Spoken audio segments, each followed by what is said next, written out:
Hi, I'm Ryan Davis. And I'm Kiernan Schmidt. And this is Out of Office, a travel podcast. Oh, God. This seat taken. It's getting worse, Ryan. I just want to, it's going to be a long episode. I wanted to get folks jazzed and ready to go. Listen, no time for your silliness because we are taking a trip this week. It is so far from New York, from Boston. This week, we are traveling all the way to the Himalayan Kingdom of Bhutan. Bhutan? Yes. And we're going to talk. I was lucky enough to go to Bhutan this past year. It is a wondrous, extremely far place. It is like no place I've ever been before.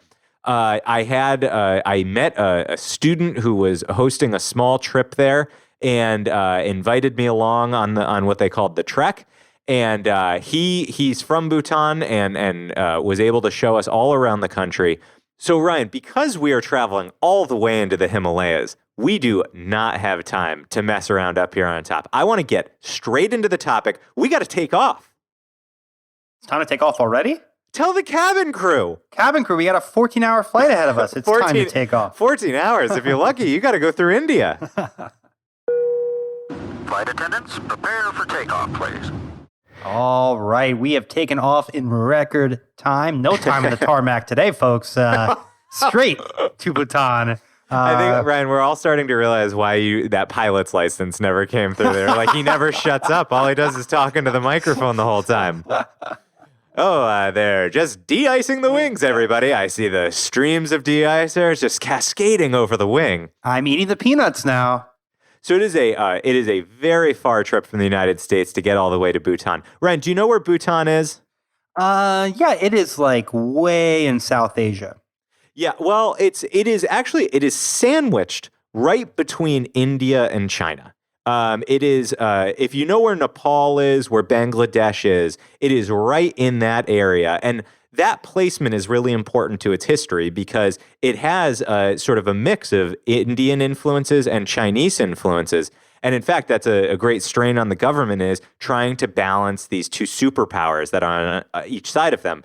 What, of course, helps is that they have giant mountains that keep them from needing to worry about too many people just wandering through to the border. So the trip is far. To get there from the United States, I had to fly through Germany, land, layover, get to India, land, layover, get on a very small plane that stops in Kathmandu, and then finally lowers in to the capital of Bhutan, which is called Thimphu. Thimphu. Yeah, Thimphu. And, the country is extremely small and, as I said, extremely mountainous. It's right in the middle of the Himalayas. They have only one major airport, and even that airport is a 40-minute to an hour drive outside of the capital city. And the reason is because it is the only place in the country that has a large enough valley that they could put the airport in it. So one of the most exciting things about Bhutan is in the ride in, you get to see Mount Everest off the side of the plane, which is incredible, piercing through. You think you're way up above the clouds, then suddenly you see Mount Everest off to the left. And then you land, and it is, it's often written about online as one of the scariest landings in the world because you come into this extremely narrow valley and land on this short little runway. So you don't want to be with a pilot. This is their first time landing in Bhutan. No. If you're being told like, oh, we've got a fresh recruit here who's going to be taking us down. No, that is not what you're looking for. It's a very kind of rustic feel as you approach into Bhutan.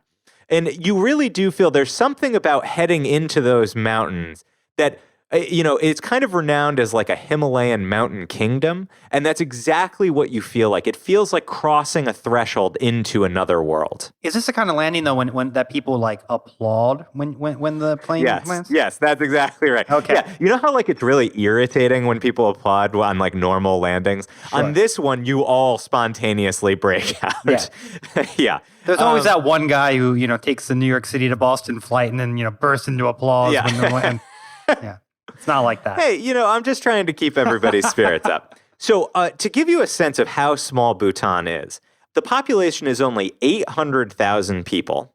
It's a very for people coming from America or a lot of countries, you will really instantly notice that it is a very homogenous country. Most of the people there are Bhutanese. They get some from Nepal, some from India, but by and large, it is a difficult to get to place that stays often mostly to itself, though that is changing. Now, isn't there, I recall correctly, like you have to pay like a daily rate to go to Bhutan? Yes, Is that that's true? right. That's right. It's renowned for that, and it makes the trip very expensive. As you can imagine, even just taking that amount of flight makes it quite an expensive place to go. But uniquely, Bhutan tries to keep their nature pristine. And in fact, in their constitution, the environment is called out as a major priority in protecting the beautiful mountains and forests and animal life that they have there. In fact, the Constitution mandates that 60% of this tiny place has to forever be kept pristine, never any development. So it's right at the center of what they're doing. And that is the reason for the $250 daily charge for Americans traveling to Bhutan. So every day, you have to pay $250. I will say, though, while that sounds on its face very high, with that comes food, hotel, and guide. Those are included. So you basically book a package deal into Bhutan, but they have tried to keep the price high to keep tourism down. Wait, so I don't understand. What do you mean with that 250 comes everybody stays in the same hotel? Like how does that work? So you have to book through certain agencies, certain approved hotels, and you have to use a local guide. So this is a mandated fare that you are paying to enter into the kingdom and then to be shown around it and to live there. Fascinating. Yeah, it is fascinating, but you don't have it decreases the number of tourists that can come in from America because it's price prohibitive. I mean, you can't pay $30 and stop into a hostel. You can't get a good guidebook and show yourself around. So it definitely comes with its difficulties. I'll tell you, actually, like I was very close to not going because the cost seemed so prohibitive to me. But then my better half, Catherine, said, "Kiernan, when is the next time that you're going to go to Bhutan?" And I said, "Good point." Yeah, no, I feel like you're not going to get a ton of invites to Bhutan, so you should take the ones that come across your desk. So before we dive into the actual places to go see in Bhutan, there's a couple of sort of cultural markers that I want to talk about.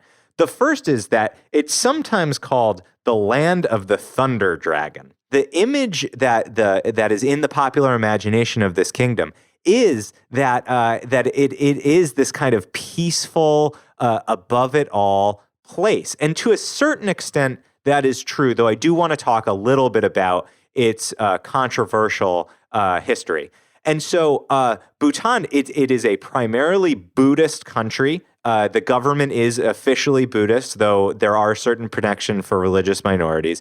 And something that also contributes to this idea of having passed into another land is that local dress has not become overly westernized like in a lot of places around the world. People there still wear traditional, what are called gos and kiras. So men wear gos, Gho, women wear kiras. And what they basically are these quite complicated robes. And where a robe would typically suggest that it might be like comfortable, it's actually tied very, very tightly, almost like a corset. And the front kind of bubbles out so that you may use that as a pocket. So people don't often carry around sort of purses or bags to carry around books or your wallet. You just kind of stick it in your go or kira. And, it really does contribute to that sense of traveling someplace very, very different when you look around and people are wearing that sort of different dress. So is that what you and your group wore when you were there? Yeah, so we were mostly, it was a diverse group that came from a grad school, but a lot of Americans. And, my first instinct was wondering, am I going to stand out for wearing Western dress? The truth is, a lot of young people in Bhutan are starting to adopt more Western dress, which, this is because it's getting slightly easier to get there. They are opening up to the world. The tourism is sort of opening up a little bit more, and so inevitably, those sort of fashions are coming in. And that it's true of their neighbor to the north, China, and the neighbor to the south, India, as well. But I did wear a go for a lot of my time there. Our guide basically brought out goes for all the men. And I will post. This is a great reason to subscribe to the Instagram. If you go to @OOO podcast, as in out of office podcast, OOO podcast, I will put up a great picture of myself in my Bhutanese robe. That seems a little cultural appropriation to me, but if your guide said this is something that you should do, I guess that makes sense. Yeah, it was extremely open-hearted. So I will say people definitely wondered at the Caucasians wearing the goes, but it was very friendly. I think people were really excited to see us adopt the local dress.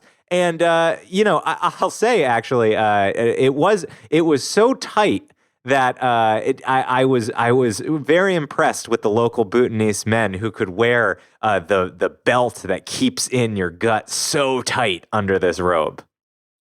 I would actually kind of probably wear a nice tight belt on I actually think you'd look fine in a go. I think you'd look very good in a go, in fact. Maybe this might be something I should explore, kind of a new style for me. So I enjoyed the go. Other people on the trip, however, did actually buy goes to bring home, and that was a little too far for me. Yeah, enjoy the go.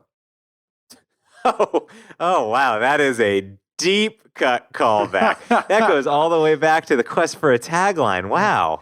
If only we had not chosen this seat taken. However, this seat taken, very important for a trip to Bhutan because that is a very long flight. Yeah, absolutely. You don't want to stand for that. Another interesting part of the Bhutan is that you may have noticed that I was speaking about it as a kingdom. And it's true. They do have a royal family. And in fact, the king and queen of Bhutan are probably the most attractive royal couple in the world. Really? Now you're going to have to post a picture of them. I will absolutely post them as well. They have a beautiful, very cute baby. And they are the national celebrities of Bhutan. Everywhere you look, there are pictures. In the same way that like our grandparents had up pictures of Kennedy in the kitchen, right. These people have up pictures of the king and queen. So it's like the Thai king, who God rest his soul, was everywhere when he was alive. Yeah, that's right. Yeah. And the name of the royal family line is Wangchuck. And what's fascinating about Bhutan is not only are they a kingdom, but they also have a parliamentary system. And it is a very, very new democratic institution for them. And that's because the current king's father turned to his kingdom and he said, you know what? It's not right that the power is vested in me solely because of my birth. I want a peaceful transition, a constitutional democratic system where we elect a parliament. And while the king still retains certain powers over religion, over the military as it stands, it is today a democracy. And it's one of these small stories of a country going from one governmental system to another that I feel like is just not well known. I bet the king's son was super excited when his dad had that idea, right? He was like, thanks, Dad. Keep power to the end of your life and then hand me, this. Well, I'm pretty sure he was thinking, listen, as long as I get to keep like the houses and the servants, it seems then like I'm a fine. good deal, actually. Yeah, I mean, who actually wants to do the work and run in the country. Yeah, I would be thrilled. Fantastic. It's the best of both worlds. It is. It is. So the first democratic election actually just took place in 2008. Oh, so this is like a super new democracy. No, it's a freshly birthed democracy. And the people are still really figuring it out. There are two major parties, there are 47 seats in the parliament, and they've traded it back and forth because there's really no great differences that have quite emerged between them yet. Even the idea of democracy, funny enough, really came from this king handing over the kingship to his son in 2006. He didn't die. He willingly gave what a guy. What did King George say about Washington when he resigned? He said, if this is true, George Washington's the greatest man to ever live. The Bhutanese king seems like this sort of a guy. And then I think he, after he stepped down, he said, I know him that can't be. That's that that little guy who spoke to me all those years ago. All right, well, no. You would be a terrific King George. I've never even thought of that before. Thank you so much for saying that. I've often thought it myself. And the best part about that role is that you are the funniest one in Hamilton, and you are on stage for all of 10 minutes. Yeah, and you could come out, do 3 songs that are all identical, and then you're done for the night. It's fantastic, and you still get the Tony. I mean, it's really great. But what's interesting is when the king handed over the throne to his son, that's also when he called upon the people of Bhutan to end absolute monarchy and move this system. And the people were sort of like, do we have to? Like, they liked the monarchy, and that's why the son still retains this kind of elevated air, because they still really do look to the king and queen for guidance. And honestly, if I lived in a kingdom with leaders looking this good, I would look to them too. But I think the transition of the government is a good symbol for how Bhutan is slowly opening up to the world. They really, electricity is still spreading, literacy is still spreading. Television has only come in small increments. And so while tourism is still highly controlled, this is a country that really takes its time and wants to be thoughtful about opening its doors. That is, and one of the things that we've sort of talked about in a couple of podcasts is how over-tourism is something that a lot of countries are struggling with. And so I think that it's proactive of Bhutan to say, look, we don't want to change too much. We don't want too many tourists, but we want to open up enough to let folks in. So that seems smart to me for a small country to do that. Yeah, absolutely. And, one thing about Bhutan that I do want to say up front, and this is a controversial statement, is the Bhutanese are often known as like an extremely peaceful people. It's a Buddhist country. They pride themselves on tolerance, but as I said, it is very homogeneous. And there have been a number of voices that have risen up in the past few years from Nepalese immigrants into Bhutan who talk about some of the discrimination that they have experienced in Bhutan. And, I will say I saw very few non-Bhutanese in the country, but this idea that it is just a place of sort of happiness and Buddhist peace, that is not the end-all, be-all. And we will post in the show notes some New York Times coverage from people of Nepalese heritage who were born in Bhutan and then who were forced out by the government. And Bhutan denies this. Those who were forced out and claim some violence say, no, this is real. Bhutan is all I know, and I was forced out. And it is a complicated history. And, I think, Ryan, you and I, we do try to talk about when you visit countries where there is a complicated history, how exactly do you learn about it and do you deal with those issues? And, I had a Bhutanese guide who was denying some of these historical events. And the way that I dealt about it is, 1, talking about it today, and 2, reading about it and hearing all the voices that are out there. So I think it's an important part of today's episode. Go and read what that history is, because, they haven't done everything right.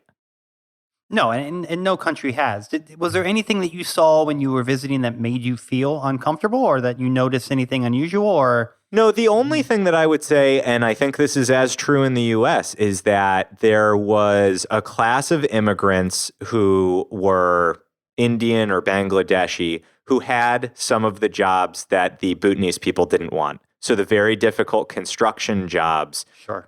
Which are very hard. They do not have kind of all the heavy equipment construction stuff that we have. Those are hard jobs. And I did notice that there was sort of an economic divide there. But, that is true in the U.S. of a lot of Central American Mexican immigrants to the United States working very, very hard jobs. Totally. You see for that very little money. Yeah, you see that all over the world. That's certainly not unique to Bhutan. No, but that was one observation that I made when I was there. But again, the reason that I think it's easy to call this out is because Bhutan is world renowned for one institution that they are seen as an innovator in. and it's called the Gross National Happiness Index. Have you ever heard of that? I have heard it. Yes, I have. So what do you know anything about it?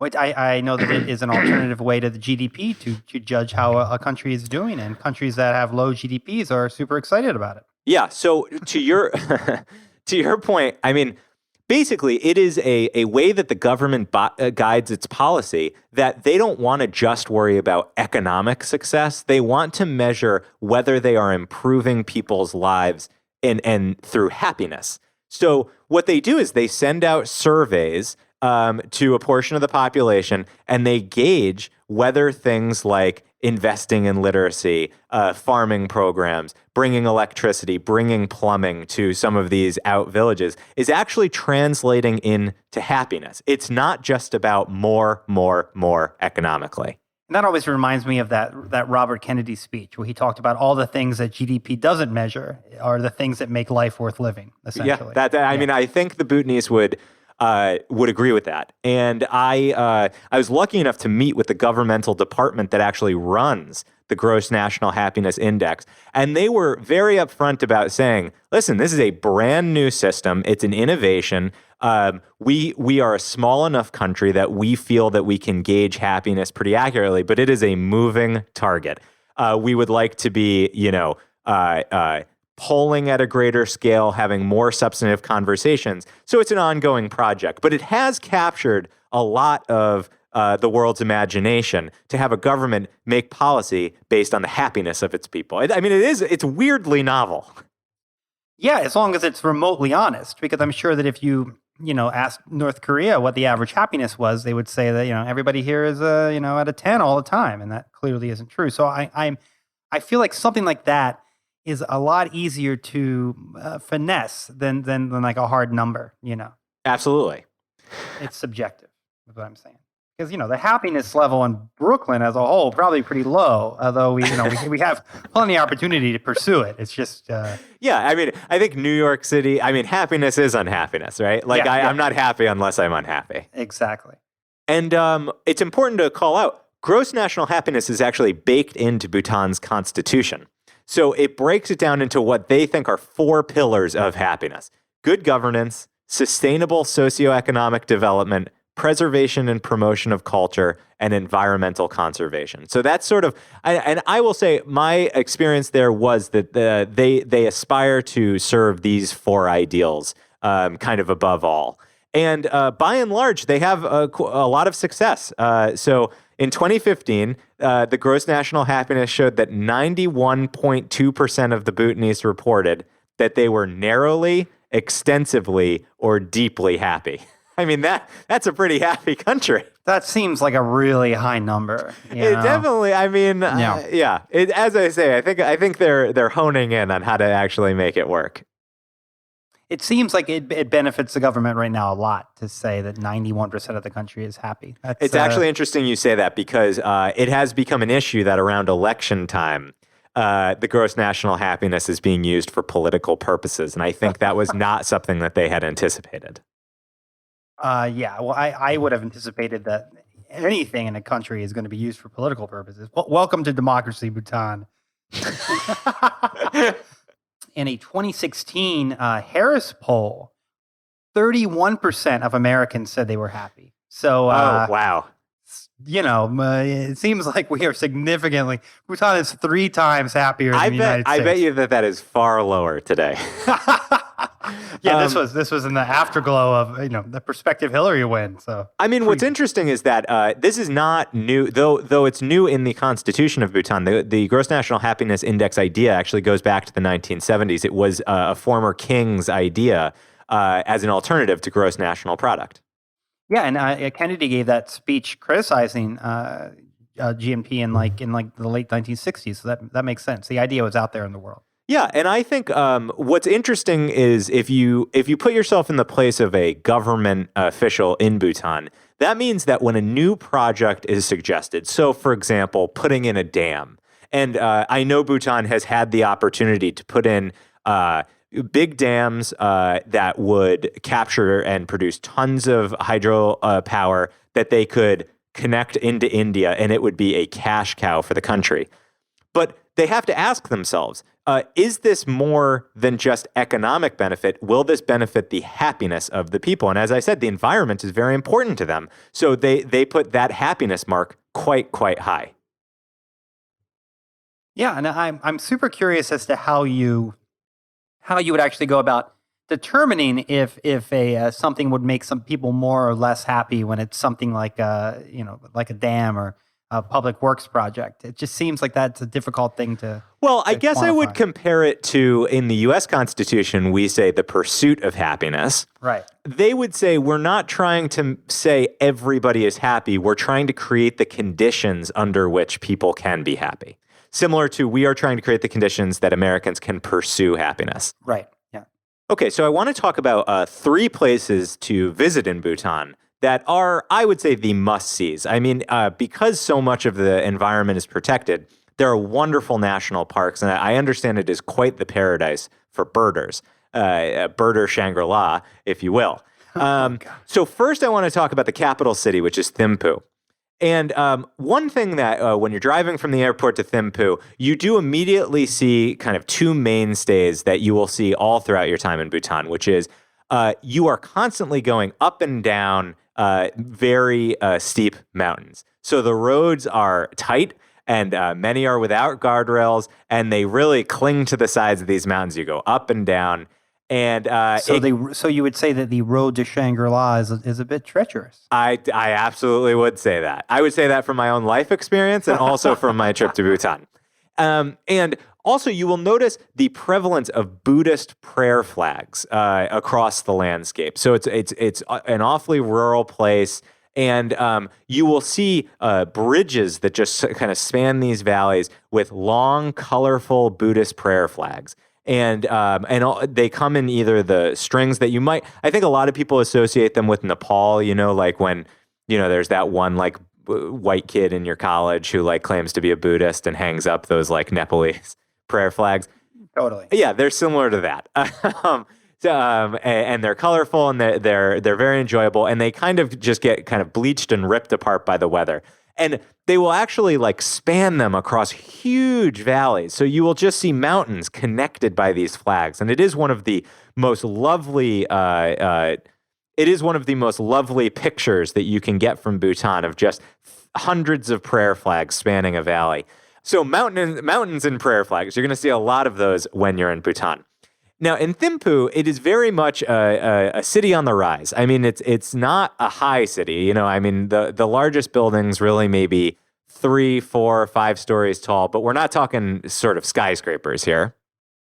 And one of the best things to do there is to visit a local food market. So, they have outdoor grocery markets where you can go and see what real people eat in Bhutan. And 2 things really, really jumped out at me there. The first is there is a snack that is a heavy rope necklace that goes around your neck, and on it are incredibly heavy, dry pieces of yak cheese. Yak cheese. Yes, Ryan, yak cheese. And so you buy one of these, and it has maybe 10, 20 pieces of big hunks of dried yak cheese around your neck. And the idea is that you take a bite and you keep it in your mouth, and your saliva slowly moistens them throughout the day. So if you're out there working in the fields, you throw on your necklace when you're heading out, and you're going to have yak cheese that can just sit in your mouth, and you can sort of quietly chew it. It kind of scratches the same itch as like chewing gum. This yak cheese. And I'll say, I had some. It's not bad. It reminded me a little bit of taking like the rind of Parmesan and letting it sit in your mouth until it rehydrated, which is a while. Yeah, I don't know that would be pleasant, actually. As a person who's tried it, I will say, don't knock it till you've yacked it. I will. Yeah, this would have been good to know the last episode when we were talking about strange foods that we've had. I don't remember a week ago. Okay, so the second, for listeners who don't know, we're recording this directly after recording the previous episode. Just a little peek behind the scenes, just spreading the go a little bit, if you know what I mean.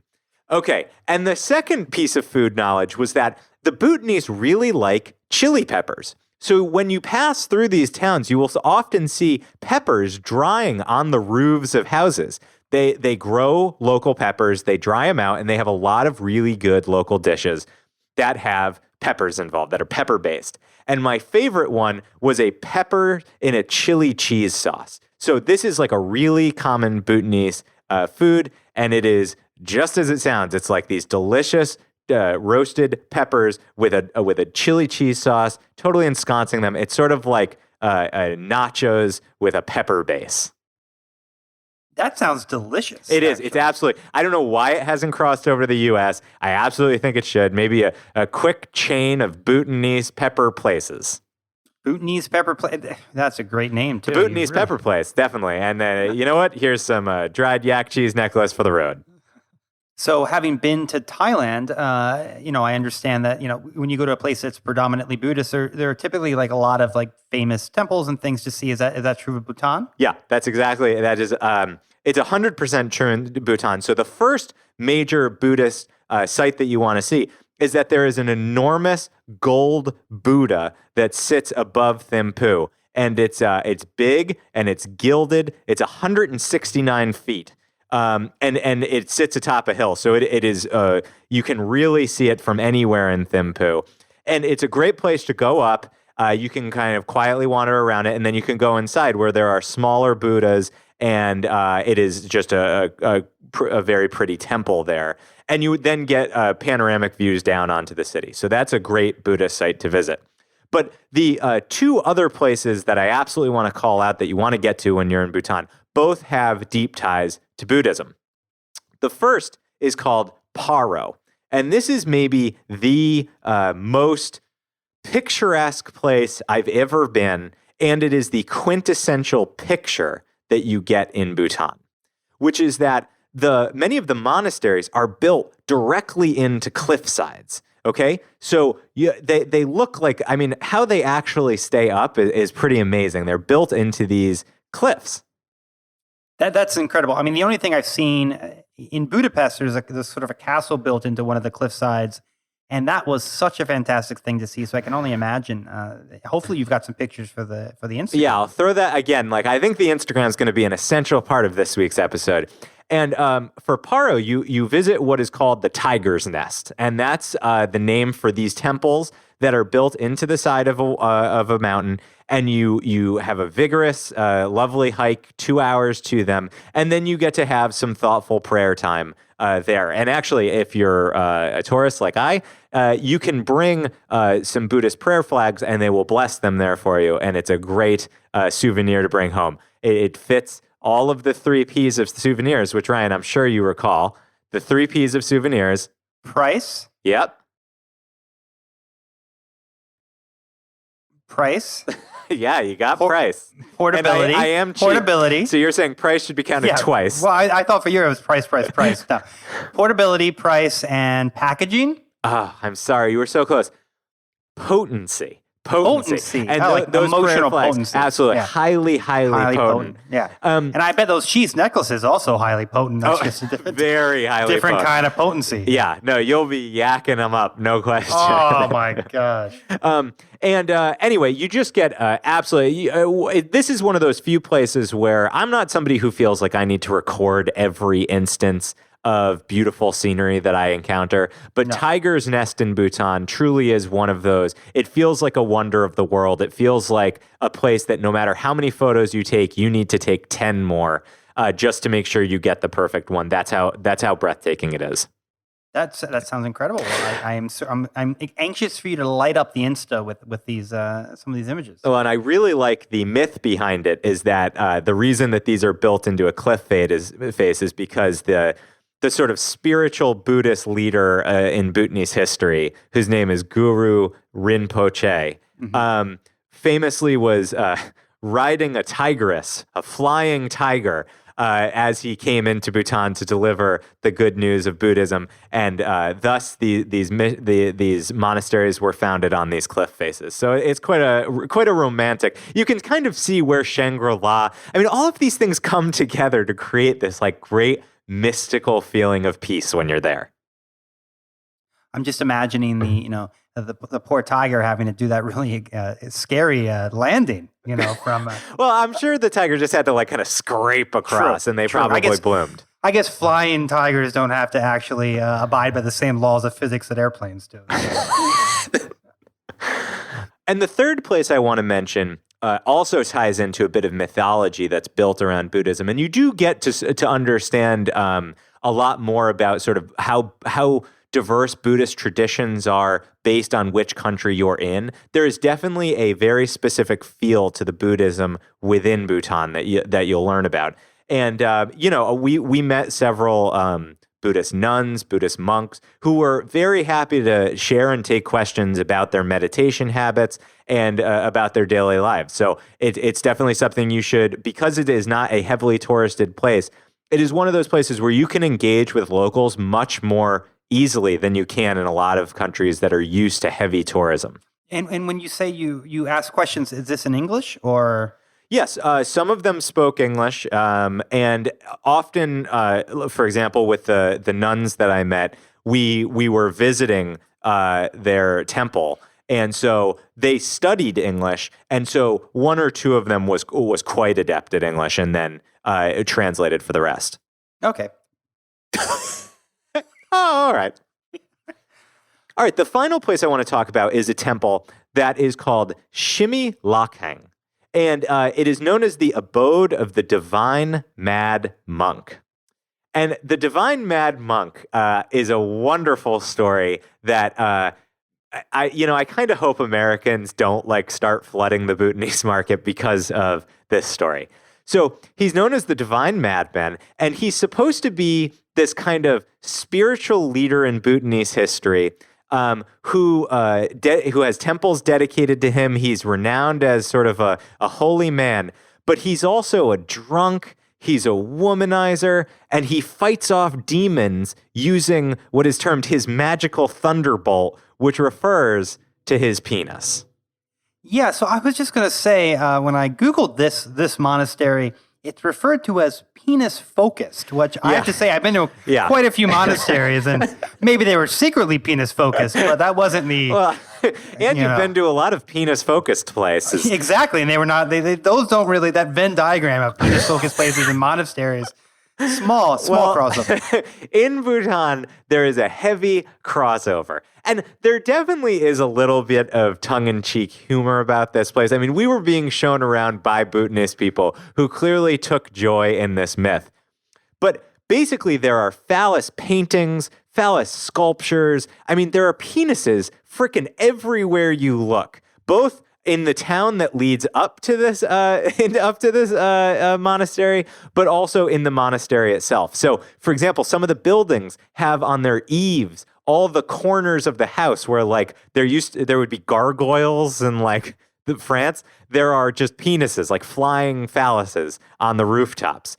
And there are giant murals of penises. And so, of course, those, Americans who are a little more blue than I, we're taking, really hilarious pictures and buying, penis keychain keepsakes. Yeah, so apparently he called his penis the thunderbolt of flaming wisdom. Yeah, I think we all have pet names, Well, this is an impressive guy. Yeah. His other nickname was the Saint of 5,000 Women, which I believe was your nickname in high school. Yeah.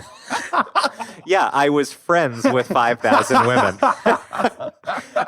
His actual name was Drukpa Kunli, by the way. If people also want to Google, it's Drukpa Kunley.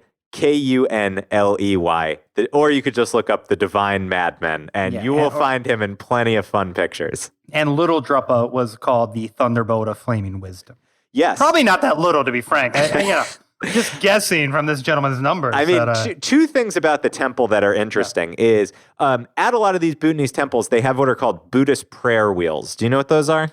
I do from this show because you've talked about them before. And I believe you talked about it in the souvenir episode. That's right, because I got my Bhutanese solar powered prayer wheel when I was in Bhutan, and I had to really dig for it. But at this temple, they have these extremely grand cylinders. I mean, they're wider than you could wrap your arms around.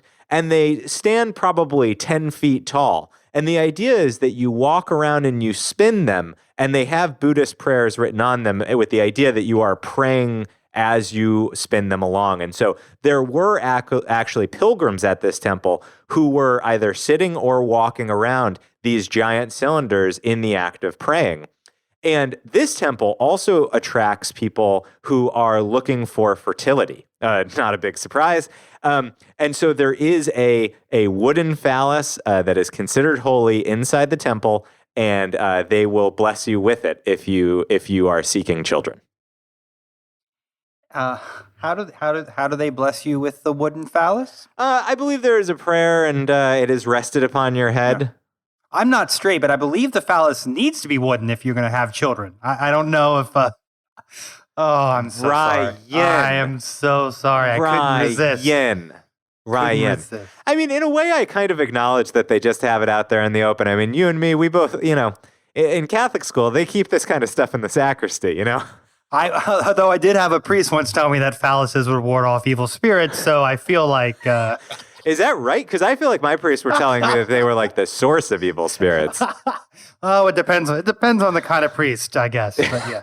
So it's a wild and interesting place. So I highly recommend that you take time to go and visit the Divine Madmen and say if you give the old prayer wheel a spin. Yeah, I mean we're gonna come back to this when we do an episode on our 12 favorite penis inspired buildings. And it'll be. Well, let's see: Leaning Tower of Pisa, Washington Monument, the Eiffel Tower. I mean, the Washington Monument's an embarrassment. I mean, totally agree. Yeah, I mean, it's actually shockingly easy to come up with 10. The final bit that I would like to tell people to recommend is I had the opportunity to go rafting while I was in Bhutan, and I think it's really important to make some time to just go out and see nature, because you will rarely find another place on earth that has taken such care of their environment. And so it is a very special feeling to go out and to really be able to envelop yourself in nature in Bhutan. So take a hike, go out camping, take a rafting ride, and take some quiet, prayerful time for which it is known. And, I actually think there is something quite transporting about Bhutan that is very unique. And I fear that these things will change as it continues to open. I know that tourism from India, for example, is high up. And so some of these beautiful landscapes are starting to get hotels and other attractions built alongside them because they're gorgeous places. So if you can, get to Bhutan, put it on the list. It's a far trip, but it's highly recommended. I was only there for a week, and I felt like I got to experience a lot. Well, you have, before we started this, I had to look up Bhutan to be sure of where it was on a map. Mm-hmm. And afterwards, I'm super excited to go and to experience everything. Not just the phallus, but the everything that Bhutan has to offer. So the last thing I want to mention is something very distinctive in Bhutan, which is the crown that the king wears. Highly worth Googling. Will be on the Instagram. It is a crown that is topped by a bird's head, and it is a raven's head. You'll see a picture. And it's because the raven is considered the bird form of Bhutan's guardian deity, and it is actually the national bird of Bhutan. And you are not allowed to kill a raven in Bhutan. So it's quite different than sort of the Western crowns that we picture, and I think it has a lot of personality that I really enjoy. I think that sounds fantastic. It's very hipster of him to put a bird on it. Absolutely, very hipster. With that, we've taken a deep dive into the mountainous, Buddhist, Himalayan Kingdom of Bhutan. So I think we've got to get back home. Ryan, it's time for the last stop. The last stop. Ladies and gentlemen, this is the last stop on this train. Everyone, please leave the train. All right, Ryan. Well, the last stop is my and your favorite segment of the show. And it is the segment where we each talk about one thing that we've been doing or eating or reading or seeing that keeps the spirit of travel alive within us. So it might be a local tourism spot or some interesting food that we've gotten or cooked, often cooking for me. And how are we feeding our wanderlust? So my last stop this week is something called the Mala Market. Do you know what that is? I do not know what the Mala Market is. No. So it used to be a blog, and it now has become themalamarket.com. And what it is it's the story of an American family who adopted a young Chinese girl at the age of 11 who was feeling rather homesick. And one thing that gave her great comfort was if the family cooked Sichuan food. And the blog reports the more Sichuan mala, the better. And mala means numbing and spicy. So have you ever had a Sichuan peppercorn? Of course, yeah, I love Sichuan. Yeah. So, it gives you this, for those who haven't, it gives you this tingly, numbing feeling that is really hard to describe. It's a totally unique experience feeling one of these in your mouth. And so this family started educating themselves on Sichuan food. And now they have opened a market where they actually sell a lot of the hard-to-find products to allow you to make these things. So you can get Sichuan spices, sauces, pickles, and housewares and things to help you make them. And what I liked about it was I was actually given as a gift a box of a bunch of these ingredients along with recipes that you can make for it. And if you live near, a Chinese market or a Korean market, you can get a lot of these kind of vinegars and wines and things that you wouldn't typically have in your pantry. Go out and get them, make a whole project of it. Catherine and I were snowed in a few weeks ago. We built the whole weekend around tearing open these ingredients, learning on the blog what they're about, where they come from, and then trying new recipes. And it really was, it brought me back. We used to, when we lived in London, we used to go to a Sichuan restaurant that loved these peppercorns. It was the first time I tried them, and it really transported me back there. I haven't been to China yet, which is why it's not transporting me to China. Yeah, it's pretty weird if you eat Chinese food and it transports you to Boston, to London. No, it took me to London. Yeah, bizarrely. So I think we're gonna keep ordering from the Mala Market. Really, really liked it, and also the story of the family is beautiful and interesting. So check out the blog when you go there, even if you're just there to buy some cool, interesting pantry items. Well, my last stop this week is a statue in Los Angeles that's gotten a ton of play on the internet lately, and it is a 1941 statue of a young Abraham Lincoln. And weirdly, there's like a million statues of Lincoln. What's weird about this is that this young Lincoln statue in the federal courthouse in L.A., Abraham Lincoln is shirtless. And he is suggestively putting his hand down his pants. He looks like an Instagram gay. Oh my! It's the weirdest thing about it. Oh, I'm bringing it up, and wow, that's hot Lincoln. That is hot Lincoln. His abs. He looks like an Abercrombie model. Yeah, Babraham Lincoln. Babraham Lincoln. Did you just come up with that? No, this is all Twitter. That's really good. The Gettysburg undress. Yeah. So the story with this is this is in the 1930s. This barely out of college kid, applies for this contest to create an Abraham Lincoln statue. He's only made one other statue his entire life. He wins the contest, and he's given $130,000 in today's money, which was like $7,000 back then. But an extraordinary amount of money to hand a teenager for the statue, and he made this statue, and the body is based on him. And when they asked him, why is Abraham Lincoln shirtless? He said, well, statues look better when they're shirtless, which I guess is true. It's definitely the most handsome I've ever seen Abe Lincoln look. Who knew that Abe Lincoln had this swimmer's body? Really incredible. What was hiding underneath that stovepipe hat? My God. Oh, my God. I feel like this kid should be hired to redo Rushmore. Well, the weirdest thing, Theodore Roosevelt. The weirdest thing is nobody knows what happened to this kid. Basically, he vanishes off the face of the earth. He makes a statue. He collects $130,000, and he vanishes. He's not. No one can track him down. The L.A. Times and the Washington Post have looked for this guy. That's insane.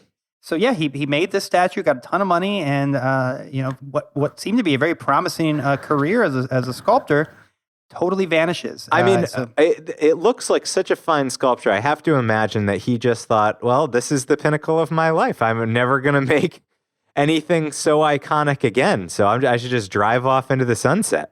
Yeah, but this was sort of forgotten about. I guess not forgotten about if you were in LA, but I thought I go to Lincoln statues anywhere I go. I'm like, you should bring me to the Lincoln statue. And I've been to LA many times, and I've never heard about this or seen this. And then a screenwriter, this guy named Zach Stentz, tweeted it and just randomly, it's just a reminder, there's a provocative Abe Lincoln statue in the LA courthouse, and it went viral, and now everybody's talking about it. So it is my number one thing to see. Next time I go to LA, I'm going to go straight to the courthouse. I usually don't go there until after I've been stopped, but I'm going to go straight to the courthouse and get a nice picture with Twinkie Abe. Absolute Twinkie Abe. Well, Hot Lincoln. I mean, we've done Hot Duck, and now we've done Hot Lincoln. Let's get to LA. Now, Ryan, what are we talking about next week? Next week, listeners have demanded that I talk more about natural wine. It's one of the big feedback. Absolutely. Yeah. So next week, we're going to talk about some of the best places in New York to drink natural wine, and we're going to have a special guest on to talk a little bit about what natural wine is and why it's so special. So I am super excited to bring you that. Oh, man, you are so happy right now. Well, until then, I'm Ryan Davis. And I'm Kiernan Schmidt. And this is Out of Office, a Bhutanese travel podcast. That was one madman. Is this phallus taken? Oh. Is he taken?